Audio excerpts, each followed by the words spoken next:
Hi everyone. मुझे पता है कि आप ये कंटेंट सुनने के लिए देख रहे हैं, तो शुरू करने से पहले मैं जानना चाहता हूँ कि आप कहाँ से देख रहे हैं और अभी वहाँ क्या टाइम हो रहा है। और हाँ, लाइक, कमेंट और सब्सक्राइब करना मत भूलना। चलो सीधा स्टोरी पे चलते हैं। ये न्यू ईयर्स ईव 2022 की बात है। हम आउटर दिल्ली के फैले हुए शोर शराबा भरे कंक्रीट के मज़े में हैं। बहुत ठंड है। नॉर्थ इंडिया की वो हड्डी कपा देने वाली सर्दी, जहां धुंध एक भारी पर्दे की तरह गिरती है और स्ट्रीट लाइट्स बस धुंधले गोले बनकर रह जाती हैं। शहर शोर से भरा है, सब सेलिब्रेट कर रहे हैं, सब हैप्पी न्यू ईयर चिल्ला रहे हैं। स्पीकर्स पर तेज बेस वाला म्यूजिक बज रहा है जिससे खिड़कियां हिल रही हैं। लेकिन हम किसी क्लब में नहीं हैं, हम किसी रूफटॉप पार्टी में नहीं हैं। हम कंझावाला और सुल्तानपुरी की सूखी धूल भरी सड़कों पर हैं। हम बात करने वाले हैं एक ग्रे मारुति बलेनो की, एक उधार ली हुई कार की और 5 आदमियों की जिन्होंने सोचा कि प्रॉब्लम सॉल्व करने का बेस्ट तरीका है ये प्रिटेंड करना कि प्रॉब्लम है ही नहीं। हम बात करने वाले हैं एक जवान लड़की अंजलि सिंह की मौत के बारे में। लोग इस केस को अक्सर एक्सीडेंट कहते हैं, और हाँ, शुरुआत एक्सीडेंट से हुई थी, लेकिन उस टक्कर के बाद जो हुआ वो एक्सीडेंट नहीं था, वो एक फैसला था। एक लंबा 12 किलोमीटर लंबा फैसला जो उन आदमियों ने लिया जो किसी को मारने से ज्यादा ट्रैफिक टिकट से डरते थे। चलो उस कार की तरफ ड्रिफ्ट करते हैं। मारुति बलेनो एक समझदार हैचबैक है। ये वो कार है जो आप तब खरीदते हैं जब आपको अच्छी माइलेज और एसी चाहिए। ये आमतौर पर कोई हॉरर मूवी वाली गाड़ी नहीं होती। इस कार के अंदर 5 आदमी थे: दीपक खन्ना, अमित खन्ना, कृष्ण, मिथुन और मनोज मित्तल। मनोज मित्तल यहाँ एक इंटरेस्टिंग कैरेक्टर है क्योंकि वो एक पॉलिटिकल पार्टी का लोकल कार्यकर्ता था। उसके पास पावर का एक बहुत छोटा सा टुकड़ा था, और जैसा हमने देखा है, दिल्ली में पावर का छोटा सा टुकड़ा भी कॉन्शियंस यानी ज़मीर को सुला देने के लिए काफ़ी होता है। वो सेलिब्रेट कर रहे थे। उन्होंने ये कार अपने दोस्त आशुतोष से मांगी थी, क्योंकि जिम्मेदार शाम का सबसे बड़ा सबूत यही है कि आप पीने के लिए दोस्त की कार उधार लो। वो पी रहे थे, खुश थे, भूखे थे। प्लान सिंपल था: घूमो, तेज म्यूजिक सुनो और शायद मुरथाल जाकर पराठे खाओ। ये standard Delhi boys night out था। लेकिन धुंध बहुत घनी थी और ड्राइवर अमित खन्ना के पास लाइसेंस नहीं था। वैसे तो दिल्ली में बिना लाइसेंस गाड़ी चलाना आम बात है, पर न्यू ईयर की रात जब जगह जगह पुलिस बैरिकेड्स हों तो डर लगता है। आप नहीं चाहते कि पुलिस रोके या ब्रेथलाइजर टेस्ट करे। अब चलते हैं विक्टिम अंजलि सिंह के पास। अंजलि 20 साल की थी। वो अपने पूरे परिवार का खर्चा उठाती थी। सोल ब्रेडविनर। वो इवेंट्स और वेडिंग्स में अशर का काम करती थी। ये मेहनत का काम है, लंबे घंटे खड़े रहना और उन अजनबियों को स्माइल देना जो आपको इग्नोर करते हैं। वो काम के बाद होटल से निकल रही थी। वो अपनी एक दोस्त, और मैं ये शब्द बहुत लूज तरह से यूज कर रहा हूँ, निधि के साथ थी। वो एक स्कूटर पर थे, टीवीएस जुपिटर। अंजलि चला रही थी। रात का वक्त था, या कहो सुबह के 2 बजे, 1 जनवरी 2023। वो सुल्तानपुरी की एक तंग सड़क से निकल रहे थे और तब टक्कर हुई। ग्रे बलेनो ने स्कूटर को सामने से टक्कर मारी, हेड ऑन। टक्कर की आवाज तेज होती है, मेटल और प्लास्टिक का टकराना, टायर्स की चीख, सड़क पर गिरने की आवाज। निधि जो पीछे बैठी थी वो साइड में गिर गई। वो गिरी, उठी और चली गई। उसने पुलिस को फोन नहीं किया, मदद के लिए नहीं चिल्लाई, वो बस घर चली गई। ये एक अलग साइकोलॉजिकल मिस्ट्री है जिसे हम बाद में समझेंगे। अंजलि की किस्मत इतनी अच्छी नहीं थी। वो गिरी, पर वो कार से दूर नहीं गिरी, वो कार के नीचे आ गई। उसका पैर या शायद कपड़े कार के नीचे वाले हिस्से अंडर कैरेज में फंस गए, फ्रंट एक्सल और बम्पर के पास कहीं। कार के अंदर बैठे 5 आदमियों को झटका महसूस हुआ। उन्हें पता था उन्होंने किसी चीज को हिट किया है। वो रुके थोड़ी देर के लिए। दीपक जो गाड़ी चला रहा था, या अमित, क्योंकि उन्होंने बाद में एक दूसरे पर इल्जाम लगाया, उसने बाहर देखा। एक आदमी मिथुन ने कहा, मुझे लगता है कोई फंसा हुआ है। ये वो पल था। ये वो 2 रास्ते थे, fork in the road. Option A, बाहर निकलो, देखो लड़की फंसी है, पैनिक करो, कार उठाओ, एम्बुलेंस बुलाओ, ड्रंक ड्राइविंग के लिए जेल जाओ, पर मर्डर के लिए नहीं। ऑप्शन बी, पैनिक करो, पुलिस के बारे में सोचो, लाइसेंस ना होने के बारे में सोचो, मनोज मित्तल की पॉलिटिकल इमेज के बारे में सोचो, और ये डिसाइड करो कि अगर हम तेजी से गाड़ी भगाएंगे तो प्रॉब्लम अपने आप सॉल्व हो जाएगी। उन्होंने ऑप्शन बी चुना। उन्होंने एक्सेलरेटर दबाया, और यहां से कहानी एक्सीडेंट से नाइटमेयर बन गई। वो सिर्फ कुछ मीटर्स नहीं चले, वो मिनट्स तक चले, वो किलोमीटर्स तक चले। जब घिसटना शुरू हुआ, अंजलि जिंदा थी, वो चीख रही थी। बाद में कार में बैठे लोगों ने कहा कि म्यूजिक बहुत तेज था। उन्होंने कहा उन्हें सुनाई नहीं दिया। इस डिफेंस के बारे में सोचो। जज साहब, बेस इतना तेज था कि मुझे पता ही नहीं चला कि एक इंसान मेरे पैरों के नीचे सड़क पर घिसट रहा था। ये फिजिक्स की बेइज्जती है। जब कार किसी बॉडी को ड्रैग करती है तो वो स्मूथ नहीं चलती, वो खींचती है, स्टीयरिंग व्हील लड़ता है, इंजन जोर लगाता है, आपको फील होता है। उन्हें पता था। वो कंझावाला की तरफ गए। उन्होंने यू टर्न्स लिए। यू टर्न्स क्यों? क्योंकि वो उसे हटाने की कोशिश कर रहे थे। सोचो कितनी डरावनी बात है। वो कोई बम्पर का टुकड़ा हटाने के लिए गाड़ी नहीं घुमा रहे थे, वो एक इंसान को हटाने के लिए स्वर्व कर रहे थे। लेकिन शहर पूरी तरह सोया नहीं था। एंटर दीपक दहिया। दीपक एक हलवाई था। वो अपनी दुकान बंद कर रहा था या सुबह के लिए खोल रहा था। वो दुकान के बाहर खड़ा था जब उसने ग्रे बलीनो को गुजरते देखा। उसने कार के नीचे कुछ देखा। पहले उसे लगा टायर फट गया है या कोई प्लास्टिक की शीट है, लेकिन जब कार ने लटपुर विलेज के पास यू टर्न लिया तो दूसरी गाड़ी की लाइट उसके नीचे पड़ी। दीपक ने हाथ देखा। उसे एहसास हुआ कि वो एक बॉडी है। ज्यादातर लोग ऐसे में डर जाते हैं, सोचते हैं मैं इन्वॉल्व नहीं होना चाहता। दीपक दहिया ने अपनी इलेक्ट्रिक स्कूटर उठाई और पीछा किया। ये रात का सबसे फिल्मी और फ्रस्ट्रेटिंग हिस्सा है। एक हलवाई अपनी छोटी सी स्कूटर पर शराबियों से भरी कार का पीछा कर रहा है और पुलिस को फोन कर रहा है। उसने पीसीआर को कॉल किया। एक कार बॉडी को ड्रैग कर रही है, वो चिल्लाया। उसने नंबर प्लेट बताई, DL8CAK4301। वो उनके पीछे लगा रहा। वो पुलिस को अपडेट देता रहा। वो कंझावाला रोड पर यू टर्न ले रहे हैं। वो मेन रोड की तरफ जा रहे हैं। और दिल्ली पुलिस ने क्या किया? दिल्ली पुलिस, जिसने न्यू ईयर्स ईव पर मैक्सिमम सिक्योरिटी का वादा किया था, उन्होंने कुछ नहीं किया। पीसीआर वैन्स वहां घूम रही थीं। सीसीटीवी फुटेज में दिखा कि पुलिस वैन्स उसी रूट पर थीं, बस कुछ मिनट के अंतर पर कम्युनिकेशन टूट गया। मैसेज वैन्स तक नहीं पहुंचा, या उन्होंने कार नहीं देखी, या उन्हें लगा कोई प्रैंक है। 45 मिनट्स तक वो कार लूप्स में घूमती रही। दीपक दहिया आखिरकार उन्हें खो बैठा, या बैटरी खत्म हो गई, या उसे लगा वो अकेला उन्हें नहीं रोक सकता। वो घर गया, हिल चुका था, शायद सोच रहा था कि क्या ये सब उसका वहम था। इधर ग्रे बलीनों के अंदर माहौल शराबी पैनिक से होश उड़ाने वाले डर में बदल रहा था। वो उसे हटा नहीं पा रहे थे। आखिरकार 12 किलोमीटर्स के बाद बॉडी छूट गई। ये एक मोड़ पर हुआ। कार किसी गड्ढे या बम्पर चढ़ी और अंजलि की बॉडी, जो अब बुरी तरह कुचल चुकी थी, अलग हो गई। आदमियों ने रुककर चेक नहीं किया, उन्होंने उसे धक्का नहीं किया, एम्बुलेंस को कॉल नहीं किया। उन्हें बस कार हल्की महसूस हुई और वो चले गए। उन्होंने कार अबैंडन कर दी। उन्होंने ओनर आशुतोष को फ़ोन किया, कहा हमने किसी चीज़ को हिट किया, शायद कुत्ता था, शायद इंसान, हमें नहीं पता, हमने कार छोड़ दी है। और फिर वो घर गए। मनोज मित्तल, वो नेता, घर जाकर सो गया। अमित और दीपक घर जाकर सो गए। वो सोने चले गए। ज़रा सोचो, एक लड़की को 45 मिनट तक घसीटने के बाद, उसकी बॉडी की रगड़ को महसूस करने के बाद वो घर गए और बिस्तर में घुस गए। 1 जनवरी 2023 का सूरज उगा। एक राहगीर ने सड़क पर बॉडी देखी, लेकिन क्योंकि ये दिल्ली है और बॉडी की हालत इतनी ख़राब थी, कपड़े घिसने की वजह से फट चुके थे, अफवाह फैली कि ये सेक्सुअल असॉल्ट है। पुलिस आई और उन्होंने आते ही गलती कर दी। बिना ऑटोप्सी, बिना पूरी जांच के पुलिस ने स्टेटमेंट दे दिया, ये बस एक फेटल एक्सीडेंट है, कोई सेक्सुअल असॉल्ट नहीं है। इससे परिवार और पब्लिक भड़क गई। आप कैसे श्योर हो सकते हैं? एक लड़की बिना कपड़ों के सड़क पर मिली है, आप 1 घंटे में इसे एक्सीडेंट कैसे घोषित कर सकते हैं? लेकिन पुलिस इसे दबाना चाहती थी। न्यू ईयर्स डे खुशी का दिन होता है। ये वो दिन नहीं होना चाहिए जब शहर को पता चले कि सेफ्टी प्रोटोकॉल्स मजाक हैं। लेकिन फिर सीसीटीवी फुटेज लीक होने लगी। दुकानों के बाहर लगे blurry black and white videos. आप ग्रे बलीनो देख सकते थे, और अगर ध्यान से देखते तो उसके नीचे वो काली परछाई दिखती। वीडियो वायरल हो गया। पूरा देश अपने न्यू ईयर हैंगओवर से जागा और न्यूज़ चैनल्स पर वो खौफनाक वीडियो देखा। दीपक दहिया के नोट किए हुए नंबर की वजह से 5 आदमी जल्दी पकड़े गए, पर उनकी कहानी तैयार थी। हमें नहीं पता था, म्यूजिक तेज था, धुंध थी। ये इग्नोरेंस डिफेंस था। वो ये साबित करना चाहते थे कि वो बस बेवकूफ़ थे, बुरे नहीं। लेकिन जैसे जैसे जांच आगे बढ़ी, हमें वो दोस्त निधि के बारे में पता चला, फ़ोन कॉल्स के बारे में पता चला, कवर अप की कोशिशों के बारे में पता चला। हम अगले पार्ट में उस चुप रहने वाली दोस्त की मिस्ट्री, ऑटोप्सी की रिपोर्ट और पुलिस की गड़बड़ियों के बारे में बात करेंगे। हम वापस 1 जनवरी की सभा पर ड्रिफ्ट करते हैं।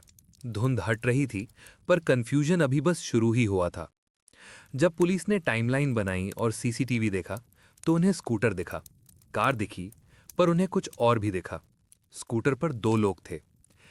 पहले 1-2 दिन तक यही माना गया कि अंजलि अकेली थी, पर कैमरा झूठ नहीं बोलता। वहां एक पैसेंजर थी, एक लड़की जिसका नाम था निधि। फुटेज में टक्कर दिखी। निधि साइड में गिरी, वो फुटपाथ पर गिरी, वो खली हुई, उसने अपने कपड़े झाड़े और फिर वो चली गई। वो कार के पीछे नहीं भागी चिल्लाते हुए कि रुको, मेरी दोस्त तुम्हारे पास है। उसने पुलिस को कॉल करने के लिए फ़ोन नहीं निकाला। उसने आती जाती कार्स की खिड़कियां नहीं खटखटाईं। वो बस घर चली गई। वो घर गई, दरवाज़ा खोला और सो गई। इंसानी दिमाग, साइकोलॉजी बड़ी अजीब और नाजुक चीज़ है। शौक हमसे अजीब चीज़ें करवा सकता है, फाइट, फ्लाइट, फ्रीज, या शायद घर जाओ और सो जाओ। जब पुलिस ने उसे ढूंढा कुछ दिन बाद, तो उसका जवाब सिंपल था पर बिल्कुल अनसैटिस्फाइंग। मैं डर गई थी, उसने कहा। मुझे लगा पुलिस मुझे ब्लेम करेगी। मुझे लगा मैं मुसीबत में पड़ जाऊंगी। उसने कहा उसने अंजलि को कार के नीचे जाते देखा। उसे पता था वो घिसट रही है। उसने चीखें सुनी और उसने खामोशी चुनी। ये सोचकर ही डर लगता है ना? कि आप अपनी जिंदगी के सबसे बुरे वक्त में हो, मदद के लिए चीख रहे हो, और वो इंसान जो आपको जानता है, जो आपके पीछे बैठा था, वो बस ये डिसाइड करता है कि पुलिस का चक्कर बेकार है। निधि तुरंत कंट्रोवर्शियल फिगर बन गई। मीडिया उसके घर के बाहर डेरा डालकर बैठी थी। पड़ोसियों ने उसे बुरा भला कहा। उसने इंटरव्यूज दिए जिसमें वो बिल्कुल अलग थलग यानी डिटैच्ड लग रही थी। उसने अंजलि के ड्रंक होने की बात कही जो बाद में झूठ निकली। वो इंसाफ मांगने से ज्यादा खुद को बचाने में लगी थी। अब ऑटोप्सी की तरफ ड्रिफ्ट करते हैं। बॉडी को मौलाना आज़ाद मेडिकल कॉलेज ले जाया गया। डॉक्टर्स का एक बोर्ड बना। पब्लिक रेप चिल्ला रही थी, फैमिली मर्डर चिल्ला रही थी, पुलिस एक्सीडेंट फुसफुसा रही थी। डॉक्टर्स को जख्मों में सच ढूंढना था। रिपोर्ट बहुत भयानक थी। 40 अलग अलग चोटें थीं, पर सबसे इंपॉर्टेंट वो था जो उन्हें नहीं मिला। सेक्सुअल असॉल्ट का कोई सबूत नहीं था। बॉडी का नंगा होना किसी दरिंदे की वजह से नहीं, बल्कि फिजिक्स की वजह से था। जब कोई बॉडी 40 किलोमीटर प्रति घंटे की स्पीड से 12 किलोमीटर तक सड़क पर घिसटती है तो कपड़े नहीं बचते। डेनिम, कॉटन, पॉलिएस्टर सब खत्म हो जाता है। रगड़ ने उसके कपड़े और स्किन छील दी थी। मौत की वजह थी shock and haemorrhage due to antemortem injury. Basically सड़क ने उसे पीट पीट कर मार दिया था। उसका सर फट गया था, उसकी पसलियां दिख रही थी। इसने कंफर्म किया कि घिसटने के वक्त वो जिंदा थी। एंटीमॉर्टम होना जरूरी पॉइंट है। अगर वो टक्कर लगते ही मर गई होती तो ये हिट एंड रन होता, एक हादसा। पर वो जिंदा थी। उसने सड़क महसूस की, उसने कार महसूस की, और ये चीज इस जुर्म को लापरवाही से बदलकर दरिंदगी बना देती है। अब कवर अप की तरफ ड्रिफ्ट करते हैं, क्योंकि याद रहे ये 5 आदमी सिर्फ पिए हुए नहीं थे, ये चालाक भी थे। जब वो कार छोड़कर घर गए तो एक प्रॉब्लम थी। अमित खन्ना गाड़ी चला रहा था। अमित के पास लाइसेंस नहीं था। दीपक खन्ना के पास लाइसेंस था। तो उन्होंने प्लान बनाया, पुराना तरीका। दीपक, तुम बोलना तुम चला रहे थे, तुम्हारे पास लाइसेंस है, सिंपल एक्सीडेंट केस बनेगा, इंश्योरेंस देख लेगा, हम तुम्हें बचा लेंगे। उन्हें लगा ये छोटी मोटी टक्कर है। उन्हें नहीं पता था, या वो नाटक कर रहे थे, कि उन्होंने सड़क पर एक कुचली हुई लाश छोड़ी है जो इस वक्त देश की हर न्यूज़ हेडलाइन में है। दीपक मान गया। वो पुलिस स्टेशन गया और बोला मैं चला रहा था। पर पुलिस ने cell phone tower triangulation use किया। उन्होंने क्रैश के वक्त दीपक की लोकेशन देखी। दीपक कार में नहीं था, दीपक अपने घर पर था। उसे क्रैश के बाद बुलाया गया था ताकि वो इल्जाम अपने सर ले सके। वो फॉल गाय था, बलि का बकरा, जिसने बिना देखे शिकार के जाल में पैर रख दिया। अब पुलिस के पास उनके झूठ, सबूत मिटाने और साजिश के सबूत थे। और फिर आया पॉलिटिकल एंगल। मनोज मित्तल, वो आदमी जिसके कनेक्शंस थे, उसके पोस्टर्स इलाके में लगे थे। पब्लिक भड़क गई। लोगों ने सुल्तानपुरी थाना घेर लिया। उन्हें लगा ये एक्सीडेंट वाली थ्योरी बस नेताजी के फोन कॉल का नतीजा है। मिनिस्ट्री ऑफ होम अफेयर्स को बीच में आना पड़ा। उन्होंने कहा इसे अभी ठीक करो। उन्होंने उन पुलिस वालों को सस्पेंड किया जो उस रात पीसीआर वैन्स में थे, जिन्होंने ग्रे बलेनो को देखा और कुछ नहीं किया। ये एक बहुत बड़े लेवल का डैमेज कंट्रोल था। लेकिन पॉलिटिक्स और टीवी पर हो रही चिल्लम चिल्ली के बीच इंटेरोगेशन रूम में एक डरावनी बात बाहर आई। उन आदमियों ने मान लिया कि उन्हें पता था। पूछताछ के दौरान एक टूट गया। उन्होंने कबूल किया कि उन्हें रियलाइज हो गया था कि कुछ अटका है। उन्होंने माना कि उन्होंने जानबूझकर वो यू टर्न्स लिए ताकि वो गिर जाए। उन्होंने माना कि एक पॉइंट पर उन्होंने कार रोकी, नीचे झांक कर देखा, उसका हाथ देखा, और फिर वो वापस बैठकर गाड़ी चला दी। क्यों? हम डर गए थे। डर इंसान से कुछ भी करवा सकता है, पर यहां डर ने उन्हें खुद खतरा बना दिया। वो स्कूटर हिट करने के डर से इतने घबरा गए कि उन्होंने मर्डरर बनना चुन लिया। ये एक ऐसा हिसाब है जो किसी भी दिमाग वाले इंसान को समझ नहीं आएगा। मुझे बिना लाइसेंस गाड़ी चलाने का चालान नहीं चाहिए, इसलिए मैं एक लड़की को सड़क पर घिसटकर मार दूंगा। और फाइनली कार का मालिक आशुतोष, वो कार में नहीं था, पर उसने चाबी दी थी और कार छुपाने में मदद की। वो भी अरेस्ट हुआ। तो अब हमारे पास 7 लोग हैं। 5 कार में, 2 आशुतोष और अंकुश जिन्होंने कवर अप किया, और एक दोस्त निधि जिसने ये सब होते हुए देखा और सोने चली गई। ये एक खामोशी की साजिश यानी कॉन्स्पिरेसी ऑफ साइलेंस थी। सब अपनी चमड़ी बचा रहे थे और एक दोस्त अपनी शांति बचा रही थी, जबकि अंजलि कंझावाला की ठंडी सड़क पर अकेली पड़ी थी। अगले पार्ट में हम चार्जेस के बारे में बात करेंगे, सेक्शन 302 वाली बहस देखेंगे और ये केस हमें 2 करोड़ की आबादी वाले शहर में बाईस्टैंडर इफेक्ट के बारे में क्या सिखाता है वो समझेंगे। हम वापस सुल्तानपुरी की गलियों में ड्रिफ्ट करते हैं, पर अब वहाँ शांति है। कैमरास जा चुके हैं, धुंध हट चुकी है और अब हमारे पास बचा है सिर्फ कागजी काम, paper work. Indian justice system में असली लड़ाई कागजों पर होती है। ये मूवीज जैसा नहीं है जहां भाषण दिए जाते हैं। ये सेक्शंस की लड़ाई है, ये कोड्स की लड़ाई है। हफ्तों तक बहस चली।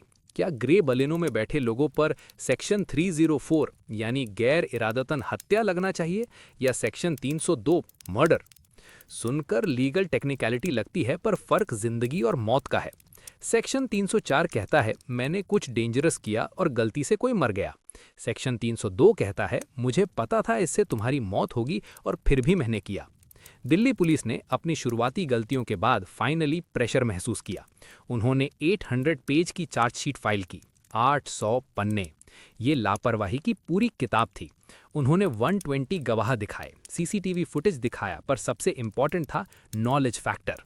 उन्होंने आर्ग्यू किया कि आदमियों ने कार रोकी थी, उन्हें पता था अंजलि फंसी हुई है, और ये जानने के बावजूद उन्होंने वो 12 किलोमीटर गाड़ी चलाई, यू टर्न्स लिए, गाड़ी को झटके दिए ताकि वो गिर जाए। ये सिर्फ एक्सीडेंट से भागना नहीं था, ये एक ऐसा काम था जिसका अंजाम उन्हें पता था, मौत। इसलिए मर्डर।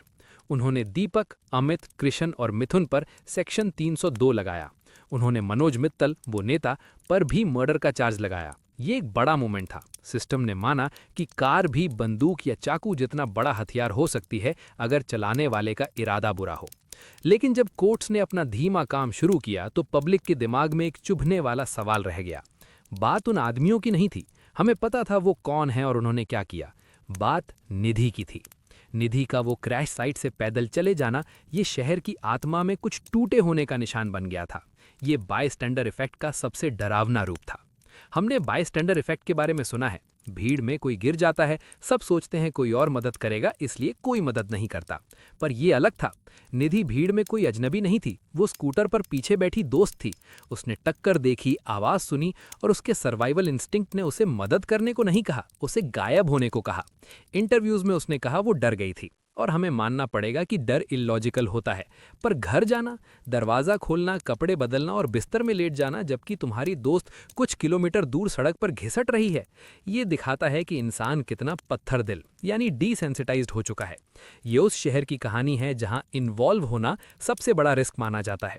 दिल्ली में बचपन से सिखाया जाता है एक्सीडेंट विक्टिम को मत छुओ, पुलिस को कॉल मत करो, परेशान हो जाओगे, गवाह बन जाओगे, 20 साल तक कोर्ट के चक्कर काटोगे।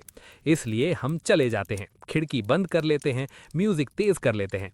निधि वो आईना थी जिसमें हम देखना नहीं चाहते थे। वो नॉट माय प्रॉब्लम की जीती जागती मिसाल थी। अंजलि सिंह की फैमिली बिखरी हुई रह गई। उसकी माँ जिसने अपना सहारा खो दिया था, उसे टीवी पर दिखाया गया। नेता आए, चेक्स दिए, जॉब्स ऑफर की। ये इंडियन ट्रेजेडी का स्टैंडर्ड रिचुअल है। हम लॉस की कीमत सरकारी पैसे से चुकाते हैं, सड़क का नाम बदलते हैं और आगे बढ़ जाते हैं। ट्रायल अभी भी चल रहा है, इंसाफ का पहिया धीरे घूमता है। वो आदमी जेल में है, बेल नहीं मिली, पुलिस का बेटा वाला डिफेंस नहीं चला, पॉलिटिकल कनेक्शन नहीं चला। वो 12 किलोमीटर की दरिंदगी इतनी बड़ी थी कि सिस्टम उसे इग्नोर नहीं कर पाया। पर अंजलि जा चुकी है और वो grey Baleno police impound lot में खड़ी है, लोहे का एक डेंटेड टुकड़ा जो उस धुंध भरी रात में मौत का सामान बन गया था। तो ये थी कंझावाला केस की कहानी। 5 शराबी आदमी, एक खामोश दोस्त और एक ऐसा शहर जो देखकर भी अंधा बन गया था। चलो एक गहरी सांस लेते हैं, दिल्ली की धूल झाड़ देते हैं, उस सर्द रात का बोझ हटा देते हैं। हमें कहीं और जाना होगा, इंतजार करेंगे। क्योंकि अगर हम ईगो, टॉक्सिसिटी और दिल्ली के बंद दरवाज़ों के पीछे होने वाली अजीब काली चीज़ों की बात कर रहे हैं, तो हम समर ऑफ 2022 को इग्नोर नहीं कर सकते। हम छतरपुर नाम के इलाके की तरफ ड्रिफ्ट कर रहे हैं। ये मई का महीना है, न्यू दिल्ली। अगर आपने दिल्ली की मई कभी महसूस नहीं की तो इमेजिन करो एक हेयर ड्रायर को हाई पर सेट करके उसके अंदर खड़े होना। तापमान 45 डिग्री सेल्सियस है, हवा में धूल है, गर्मी सबको सुला देती है। ये वो मौसम है जब आप बस अंदर रहना चाहते हैं, पर्दे बंद करके ठंडा पानी पीना चाहते हैं। हम एक ऐसे कपल की बात करने वाले हैं जिन्होंने बिल्कुल यही किया, आफताब पूनावाला और श्रद्धा वालकर। ऊपर से देखने में वो एक परफेक्ट मॉडर्न मिलेनियल कपल लगते थे। वो एक डेटिंग ऐप बम्बल पर मिले थे। जवान थे। आफताब एक फूड ब्लॉगर और फोटोग्राफर था।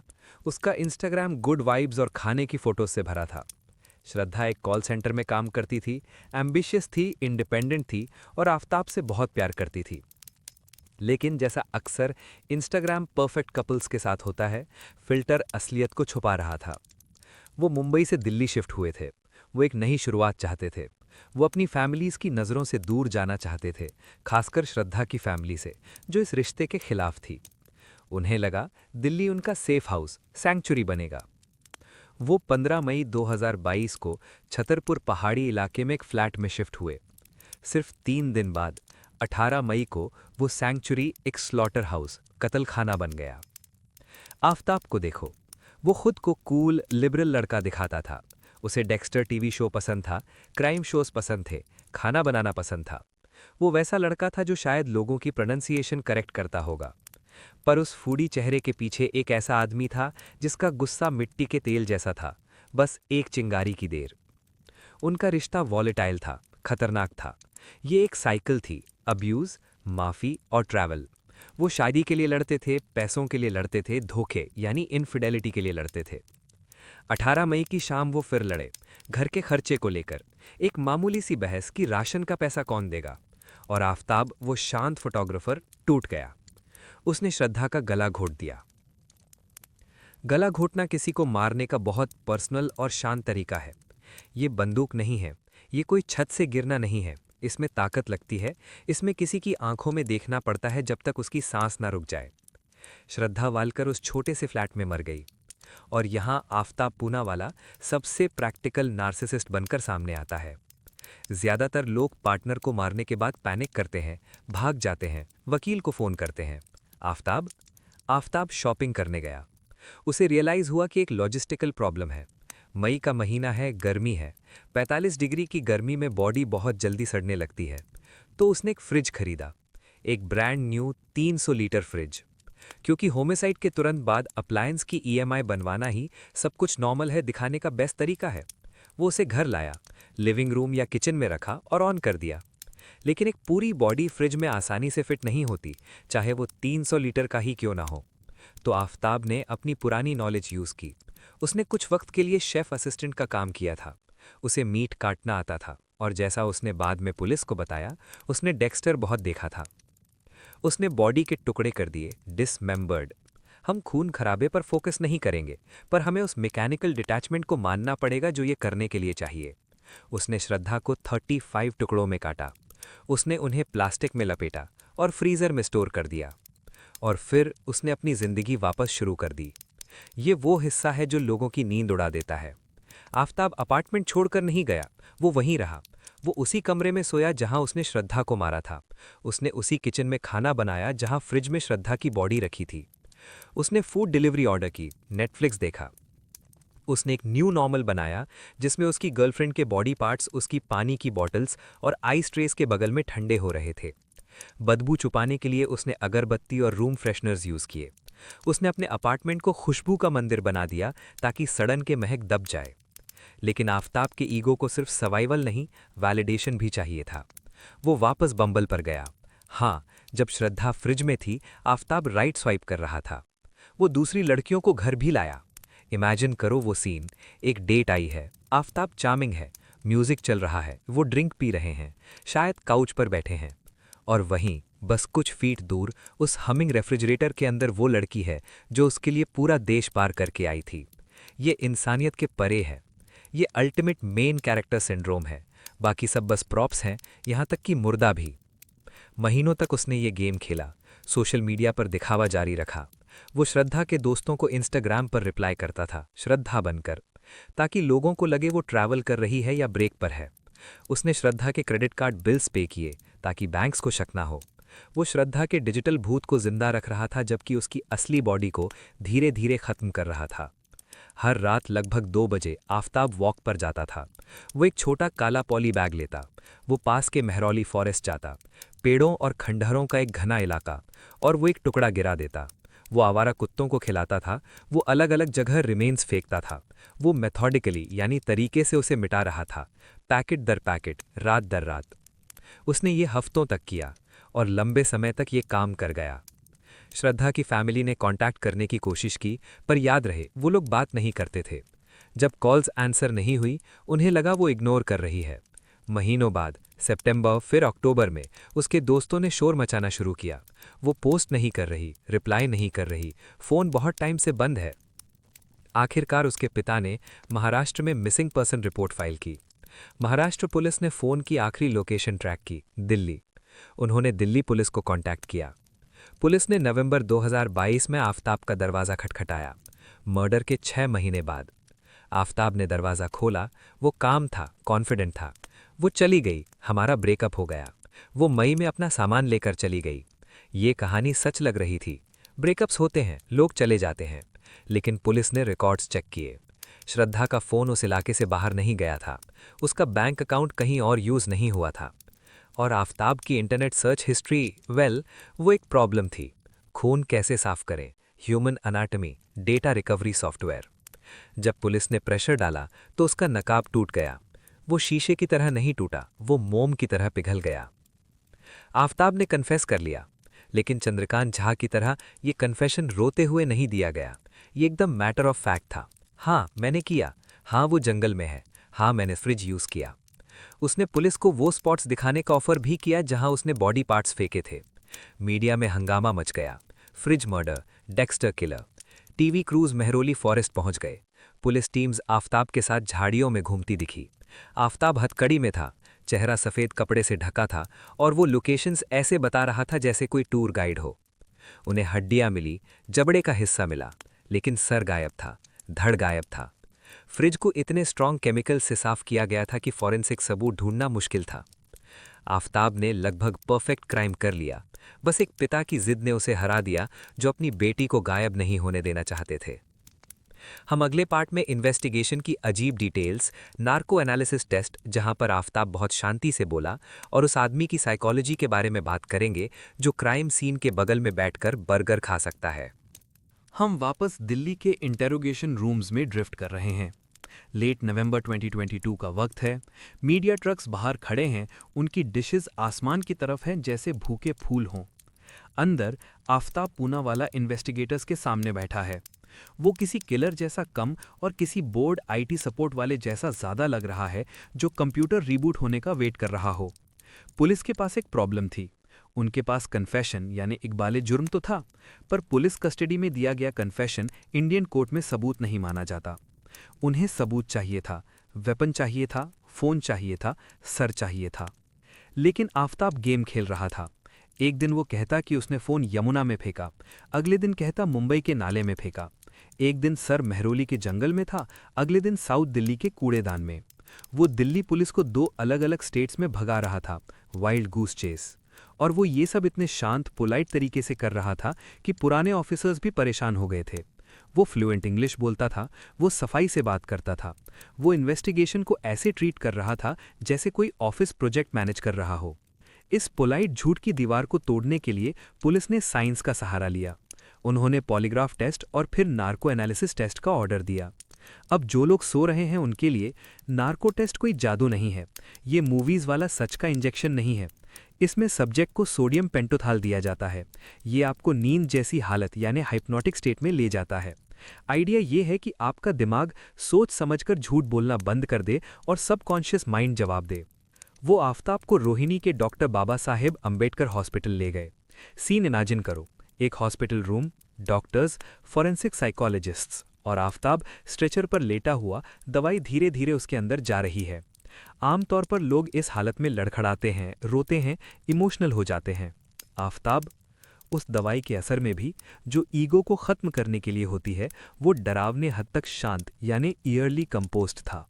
जब पूछा गया क्या उसने श्रद्धा को मारा, उसने बस कहा यस।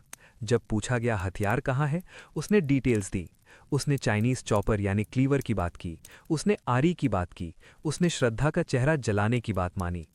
ये डिटेल दरिंदगी का नया लेवल है। उसने सर फेंकने से पहले ब्लोटॉट से चेहरा जला दिया था। क्यों? ताकि पहचान न हो सके, ताकि अगर किसी को खोपड़ी मिले भी तो वो श्रद्धा का चेहरा न देख पाए। ये कैलकुलेटेड फॉरेंसिक फैसला था। उस आदमी का जिसके पास कोई ट्रेनिंग नहीं थी, बस बहुत सारा खाली वक्त और एक काला दिमाग था। लेकिन इन्वेस्टिगेशन का सबसे डरावना हिस्सा हिंसा नहीं था, वो अंगूठी यानी रिंग थी। जब श्रद्धा की बॉडी फ्रिज में थी, आफताब डेटिंग कर रहा था। एक लड़की जो प्रोफेशन से साइकोलॉजिस्ट थी, वो उस फ्लैट पर आई थी। उसने वहां वक्त बिताया।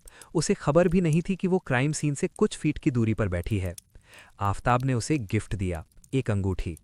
ये अंगूठी उसने खरीदी नहीं की, ये श्रद्धा की अंगूठी थी। उसने अपनी मरी हुई गर्लफ्रेंड की बॉडी से ज्वेलरी उतारी और नई गर्लफ्रेंड को इम्प्रेस करने के लिए दे दी। ये कंजूसी और नार्सिसिज्म का वो लेवल है जो समझ से परे है। अच्छी अंगूठी क्यों वेस्ट करें, उसने सोचा होगा। उसके लिए ये प्यार की निशानी नहीं थी, ये बस एसेट्स थे। एक प्रॉप से उठाकर दूसरे प्रॉप को देना था। पुलिस ने नई गर्लफ्रेंड से वो अंगूठी बरामद की। आप उसकी हालत सोच सकते हो। एक दिन आप एक नाइस गाय फूड ब्लॉगर को डेट कर रहे हो, अगले दिन पुलिस बता रही है कि जो अंगूठी आपने पहनी है वो एक कटी हुई लाश की है। इसी बीच जंगल में सर्च का रिजल्ट आया। महीने लग गए, डीएनए एनालिसिस स्लो होता है, पर फाइनली सीएफएसएल ने मैच कंफर्म कर दिया। मेहरौली फॉरेस्ट में मिली हड्डियां श्रद्धा के पिता के डीएनए से मैच हो गईं। ये वो साइंटिफिक प्रूफ था जो पुलिस को चाहिए था। अब ये सिर्फ कहानी नहीं थी, ये बायोलॉजी थी। उन्हें जबड़ा मिला, टुकड़े मिले।